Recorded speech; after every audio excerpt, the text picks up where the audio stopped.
Bismillahirrahmanirrahim. Assalamualaikum warahmatullahi wabarakatuh. Saya di sini sebagai pengajar robotika di MTSN Negeri 2 Sukoharjo.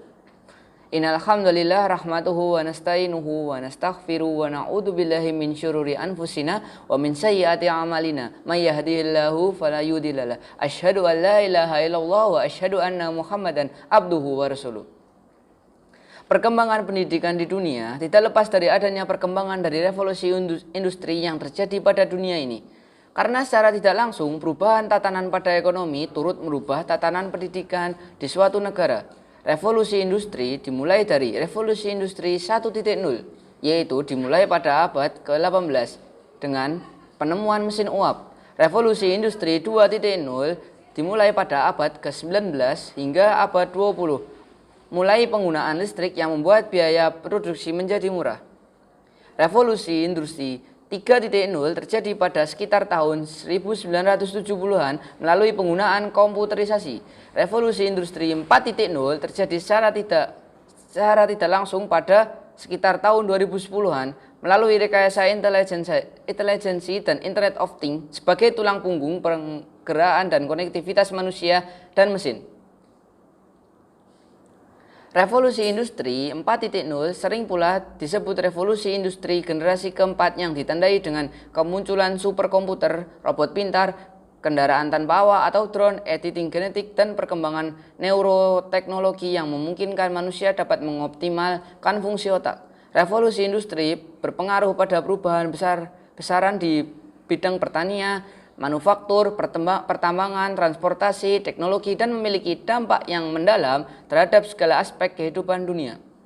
Di dunia kesehatan teknologi, robot sudah digunakan untuk operasi bedah dan digunakan sebagai banyak aktivitas kesehatan. Pada bidang olahraga, robot berperan menjadi lawan latihan para atlet dan meningkatkan kemampuan para atlet. Robot digunakan dalam menjadi lawan tanding atlet karena robot tidak memiliki rasa capek sama sekali. Apakah hanya di situ saja? Tentu saja tidak. Perkembangan robotik sangatlah berkembang, yaitu sudah memasuki dunia militer dan di dunia industri.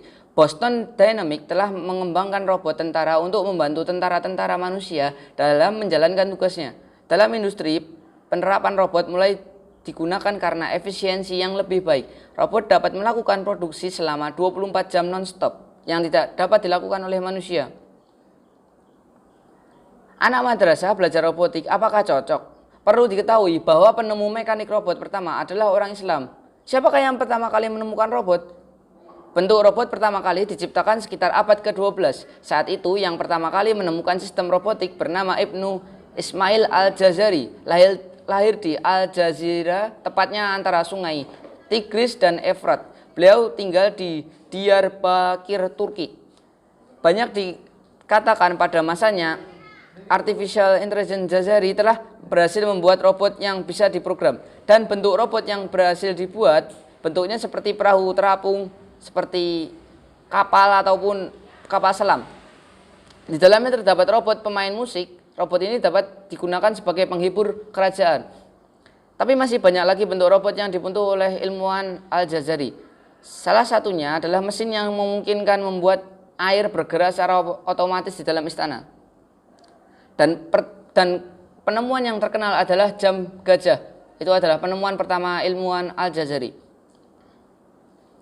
Untuk pembelajaran di MTSN Negeri 2 Sukoharjo, kami menggunakan sistem Arduino Uno dan Arduino Nano. Untuk Arduino Uno tampilannya seperti ini, dan untuk Arduino Nano tampilannya seperti ini. Berikut adalah beberapa contoh-contoh untuk program-program yang kita gunakan di MTSN Negeri 2 Sukoharjo, yaitu ada Voider. Voider ini adalah robot anti penghalang yang diprogram secara otomatis. Lalu yang kedua ada robot soccer, yaitu robot untuk bermain sepak bola yang dikontrol dengan Bluetooth. Jadi kita mengajarkan anak-anak MTSN Negeri 2 Sukoharjo untuk mengendalikan robot dengan Bluetooth. Lalu di sini juga ada transporter yang hampir sama dengan soccer, yaitu dengan menggunakan Bluetooth.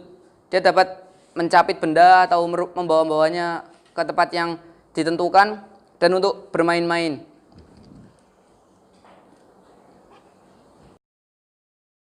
Untuk selanjutnya yaitu adalah ATM botol. Ini adalah contoh inovasi siswa MTS Negeri 2 Sukoharjo. Karena di MTS Negeri 2 Sukoharjo banyak keadaan aktivitas-aktivitas yang menggunakan botol, maka siswa MTS Negeri 2 Sukoharjo membuat alat tampung botol yang dapat mengeluarkan uang Rp200. Mari kita coba menggunakan botol 1,5 liter.